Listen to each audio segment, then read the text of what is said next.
અમદાવાદ માટે આજે ગોઝારો ગુરુવાર સાબિત થયો છે।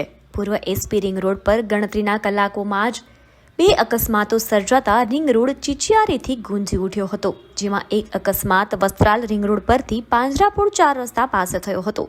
આ અકસ્માતમાં મંદિરથી દર્શન કરી આવતા દંપતીને ટ્રકવાળાએ અડફેટે લેતા દંપતીનું ઘટના સ્થળે જ કરુણ મોત નીપજ્યું હતું। મૃતક દંપતીના કાંતિભાઈ રવજીભાઈ પટેલ આશરે 62 વર્ષ અને દક્ષાબેન કાંતિભાઈ પટેલ આશરે 60 વર્ષ હોવાનું સામે આવ્યું છે।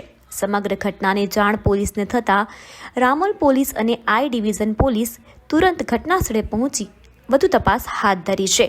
જ્યારે બીજા અકસ્માતની વાત કરીએ તો બીજો અકસ્માત જેમાં એક આઈસરે લોડિંગ ટેમ્પોને ટક્કર મારતા ટેમ્પો ચાલકનું બેલેન્સ ખોરવાયું હતું, જેના કારણે ટેમ્પો સ્કૂલેથી આવતા 3 મિત્રો સાથે ટકરાયો હતો। અકસ્માતમાં 8 વર્ષીય બાળક ઇજાગ્રસ્ત થયું હતું, તેથી ઇજાગ્રસ્ત બાળકને 108 દ્વારા નજીકની ખાનગી હોસ્પિટલ લઈ જવામાં આવ્યો હતો। પોલીસે આ મામલે અકસ્માતનો ગુનો નોંધી વધુ તપાસ હાથ ધરી છે। Bureau report, first Bharat news, Ahmedabad.